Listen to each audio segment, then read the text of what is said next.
नमस्कार, मेरा नाम है डॉक्टर पूरू धवन और आज इस वीडियो में हम बात करेंगे इन वेट के बारे में कि पैरालिसिस पेशेंट इन वेट की हेल्प से कैसे अपनी आर्म के अंदर, अपनी एल्बो के अंदर, अपने शोल्डर के अंदर ताकत बढ़ा सकता है।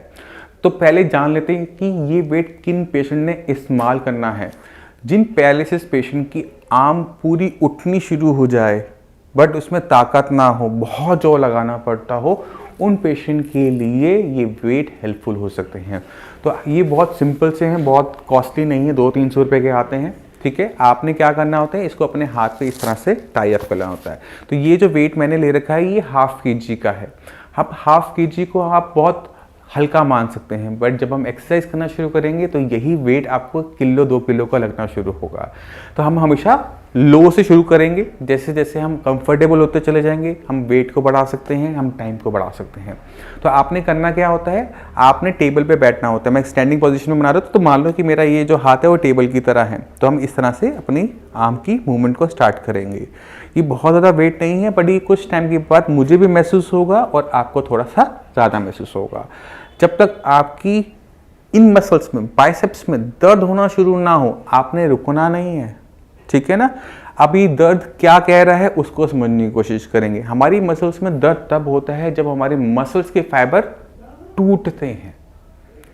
जब वो टूट के जुड़ते हैं तो वो पहले से बड़े मोटे होते हैं और इस प्रोसेस को हम कहते हैं हाइपरट्रॉफी, मसल की हाइपरट्रॉफी। इसी वजह से लोग पहलवान जो होते हैं, जिम जब जाते हैं, एक्सरसाइज वो करते हैं तो उनकी मसल्स कितनी बड़ी बड़ी हो जाती हैं। ये जो बड़ी मसल्स होती हैं ये पैरालिसिस पेशेंट के लिए हेल्पफुल होती है, क्योंकि हमारा जो शरीर है वो हड्डियों का ढांचा है। इस हड्डी के ढांचे को चला कौन रहा है, मांसपेशियाँ। अगर आपकी मांसपेशी में दम कम है या कम रेशे चल रहे हैं तो इस तरह से अपने रेशो को बार बार तोड़ तोड़ के, दोबारा से जोड़ जोड़ के हम अपनी मांसपेशियों को मोटा कर लेते हैं, बड़ा कर लेते हैं, जिससे हमारे हाथ को चलने की ताकत बहुत अच्छी मिल जाती है। तो इन वेट का यूज़ करते हुए पहले हम अपनी एल्बो की एक्सरसाइज करेंगे। कब तक करेंगे, जब तक हमारी बाइसेप्स में दर्द होना शुरू नहीं होगा।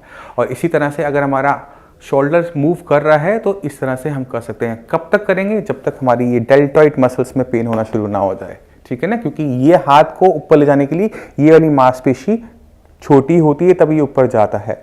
अब ये एक्सरसाइज मेरे लिए जितना आसान है, पैरालिसिस पेशेंट के लिए आसान बिल्कुल भी नहीं होगी। उनके लिए ये वाली मूवमेंट आसान नहीं होती।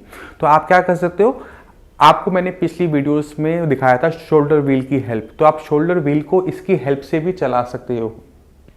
ठीक है, अब जिन्होंने शोल्डर व्हील अभी तक नहीं लिया है वो वॉल के सहारा लेते हुए इस सर्कुलर मोशन के अंदर इस वेट को यूज़ करते हुए कर सकते हैं। मगर ये आपने तब शुरू करना होता है जब आपके लिए वो चीज़ करना आसान हो जाए, जो पिछली एक्सरसाइज है वो आसान हो जाए। तो अपने लेवल को अप करने के लिए इन वेट का यूज़ करते हुए हम अपनी आर्म के अंदर ताकत बढ़ा सकते हैं। इसका यूज़ आप अपने पैरों में भी कर सकते हो, जिसके बारे में मैं आपको नेक्स्ट वीडियो में बताऊंगा। अक्सर पैरालिसिस के पेशेंट एक्सरसाइज जो मैं आपको बताता हूँ उसी को ही ट्रीटमेंट मान लेते हैं और वो अक्सर गलत साबित हो जाता है। कारण क्या होता है कि पैरालिसिस जब हुआ था तो आपके ब्रेन में क्लॉट आया था, ब्रेन में नस फटी थी। जब ब्रेन में क्लॉट आया, नस फटी, तो ब्रेन का एक हिस्से ने काम करना कर दिया बंद। अब जब दिमाग का एक हिस्सा काम नहीं कर रहा तो वो जो काम करता था मांसपेशी को चलाने वाला, वो भी नहीं कर पा रहा, जिसकी वजह से हमें पैरालिसिस होता है। पैरालिसिस के अंदर एक्सरसाइज ज़रूरी है, बट ब्रेन पे काम करना उतना ही ज़रूरी है जितना हमारी एक्सरसाइज। क्योंकि जब हम एक्सरसाइज कर रहे हैं तो हम ब्रेन को ही सिखा रहे हैं कि इस हाथ को चलाना कैसे है, बट क्या हमारा ब्रेन रेडी है सीखने के लिए? जब तक हम ब्रेन को रेडी नहीं करते तब तक हमें पैरालिसिस में करने वाली एक्सरसाइज का रिजल्ट नहीं मिलता। तो सबसे पहला काम आपने क्या करना होता है पैरालिसिस ट्रीटमेंट के अंदर, कि अपने ब्रेन को रेडी करना होता है कि जो आप एक्सरसाइज कर रहे हो वो सीखे, क्योंकि वही हमें आगे चलने लायक, बोलने लायक, हाथ से काम करने लायक बनाता है। तो मैं चाहता हूँ कि इस वीडियो के बाद आप एक पूरी की पूरी वीडियो देखें जिसके अंदर किस तरह से पैरालिसिस पेशेंट का ट्रीटमेंट किया जाता है, किन किन चीज़ों का ध्यान रखा जाता है, उसके बारे में आपको पूरी जानकारी मिल पाएगी। मैं उम्मीद करता हूँ इस वीडियो में आप काफ़ी कुछ समझ गए। फिर भी कोई डाउट हो, कुछ भी पूछना चाहते हो, मुझसे आके मिलना चाहते हो तो आप आके मिल सकते हैं। नंबर आपकी स्क्रीन पर है। अब इसी के साथ आप सभी को मैं चलने की आगे चाहूँगा। मिलते हैं अगली वीडियो में, तब तक के लिए नमस्कार। हेलो एवरीवन, मैं डॉक्टर प्रगति गुप्ता और आज हम मिलेंगे अपने एक पेशेंट से, सुरेश जी से, जो रहने वाले हैं बुलंदशहर के। इन्हें पैरालिसिस हुआ था फरवरी 2020 में। अचानक से जब ड्यूटी करके वापस आए थे, बहुत तेज़ हेडेक हुआ, मेडिसिन ली और सो गए थे रात के टाइम। रात में अचानक से आपको हुआ था जो जी। पैरालिसिस हुआ था? सोते टाइम हुआ था। इनकी लेफ्ट साइड में अचानक से बहुत ज़्यादा वीकनेस आ गई थी, उसकी वजह से फंक्शनिंग जो है हाथ पैर की, चलने फिरने में दिक्कत आनी शुरू हो गई थी। इनका हमने ट्रीटमेंट शुरू किया जून 2020 से, और अब लगभग 7 से 8 महीने के अंदर पेशेंट ने बहुत अच्छी इम्प्रूवमेंट शो की है। पेशेंट आराम से चल फिर पाते हैं, हाथ की जो मूवमेंट्स हैं वापस आ चुकी है। तो अब हम बात करेंगे सुरेश जी से, ये आपको बताएंगे कि एग्जैक्टली आपकी क्या पोजीशन थी सुरेश जी जब ट्रीटमेंट हमने स्टार्ट किया था? उस समय पोजीशन ऐसी थी कि हाथ की उंगलियां बंद रहती थी ऐसे, हाथ नीचे नहीं हो पाता था, चल हाथ उठाता था तो ऐसे ही टाइट रहता था। दवाइयाँ लेने के बाद हाथ की उंगलियां खुली हैं, हाथ भी नीचे आने लगा है, ठीक है। पैर में भी इम्प्रूवमेंट हुई है और चलने में भी कोई दिक्कत नहीं है। ठीक है। अब जो लास्ट का कुछ परसेंट रह गया है उसके लिए भी आपको जो एक्सरसाइजेस बताएंगे वो आपको अच्छे तरीके से फॉलो करनी है। बिल्कुल। ठीक है। अभी आप हमारे पेशेंट्स के लिए, जितने भी पैरालिसिस के पेशेंट हैं, और उनके लिए आपका कोई मैसेज है जो आप देना चाहोगे? मैं सभी पैरालिसिस के जितने भी पेशेंट हैं और जो ये वीडियो देख रहे हैं उन सबसे मेरा यही निवेदन है कि आप भी साई संजीवनी संपर्क करें, यहाँ से अपना ट्रीटमेंट चालू करें, क्योंकि मैं भी YouTube से वीडियो देखकर ही यहाँ से अपना ट्रीटमेंट चालू किया था और आज मुझे इतनी अच्छी इम्प्रूवमेंट मिली है आयुर्वेद में। तो बहुत खुशी होती है कि पेशेंट ठीक हो रहा है। जी, आपको कैसा फील होता है? मुझे बहुत अच्छा फील हो रहा है कि मैं आज इंडिपेंडेंट हूँ, हर अपना वो काम जो दूसरों के सहारे करता था आज खुद स्वयं से करता हूँ। खुद का टॉयलेट जाना, खुद नहाना धोना, यहाँ तक कि मैं अपना वाश भी कर लेता हूँ। जब आपको फरवरी में हुआ था स्ट्रोक, तब क्या कंडीशन थी? तब ये थी कि मेरे पूरा हाफ साइड, इस लेफ्ट साइड का पूरा पोर्शन एक तरह से ऐसे था जैसे जकड़ गया हो, हिलता डुलना कोई कुछ नहीं था, ना ही कोई सेंसनेस थी, ना ही हिलना डुलना कुछ नहीं था। एक तरह से कि हाफ बॉडी से ही ना तो अपने से उठ पाते था, ना अपने से बैठ पाता था, ना खड़ा हो पाता था। उस टाइम कैसा फील करते थे? उस टाइम में ऐसी कंडीशन में ये लग रहा था कि जिंदगी खराब, अब दूसरों के सहारे पर हूँ, जिंदगी खराब हो गई। क्योंकि पहले सारा काम अपना खुद से करते थे। पहले खुद से करते थे, एकदम अचानक से इंसान के साथ ऐसी ट्रेजेडी हो गई कि वो एकदम आधा शरीर खत्म हो गया और फिर दूसरों के सहारे हो गए, अपने परिवार के सहारे हो गए। उन्होंने उठाए, दो लोग मुझे उठा के बैठाते थे बेड, मुझे टॉयलेट भी लेके जाते थे, दो तीन लोग। तो अब लेकिन आप अपना काम अब मैं खुद से कर लेता हूँ, इंडिपेंडेंट हो गया हूँ। मेरे जितने भी अपने इंडिपेंडेंट काम है मैं खुद कर लेता हूँ, अपने हाथ से खुद कर लेता हूँ, चल लेता हूँ, फिर लेता हूँ, कोई प्रॉब्लम नहीं। ठीक है। और जब आपका हमने ट्रीटमेंट शुरू किया था जून में, आपको जो गाइडलाइंस दी गई थी वो आपने पूरी अच्छे से फॉलो की हैं? जी, आपकी जो गाइडलाइंस थी, आपका जो ट्रीटमेंट के दौरान जितना भी प्रिकॉशन थे वो सब फॉलो किए हैं मैंने। आप थोड़ा सा एक्सप्लेन करेंगे क्या क्या आप करते थे? एक्सरसाइज करते थे? ठीक, मैं हाथ से पूरी एक्सरसाइज जो डॉक्टर साहब बताते थे कितने टाइम पे ये एक्सरसाइज करनी है, तो वो एक्सरसाइज किया, खाने की डाइट को फॉलो किया। उसके बाद जो भी उसमें डॉक्टर साहब के द्वारा ये बताया था कि आपको ये नहीं खाना, जैसे खट्टा नहीं खाना है किसी तरह का, उसको प्रोटीन संबंधी जो भी खाना है डाइट में फॉलो करना है, ये सब चीज़ें मैंने फॉलो की हैं, सब इंस्ट्रक्शन फॉलो किए हैं और जो भी एक्सरसाइज है वो सब फॉलो किए हैं।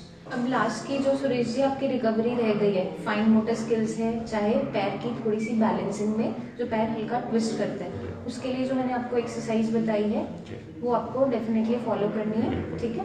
टिप टू टो वॉक करोगे आप 1 घंटा सुबह 1 घंटा शाम, उससे क्या होगा कि आपकी बैलेंसिंग सुधरने लगेगी। बाकी मेडिसिन आपकी एज इट इज़ मैं कंटिन्यू कर दूँ, और जो एलोपैथिक मेडिसिन आप खा रहे हैं वो आपने कंटिन्यू करनी है, वो बचाएगी कि दोबारा ये दिक्कत ना हो।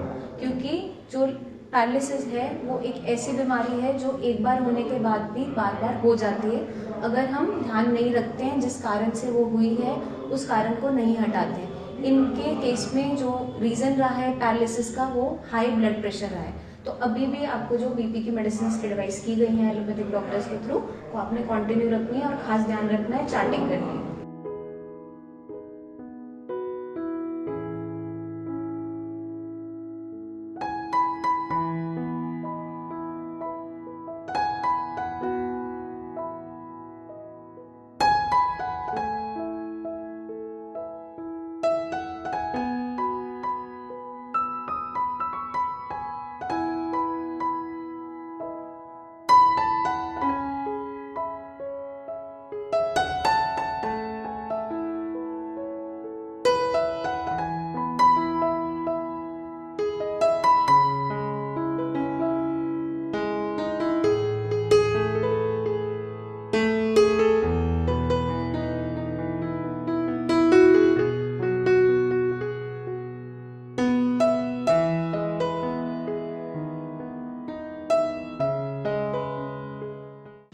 जी को जो ब्रेन में दिक्कत हुई थी, जो पैरालिसिस हुआ था, वो हेमरेज की वजह से हुआ था।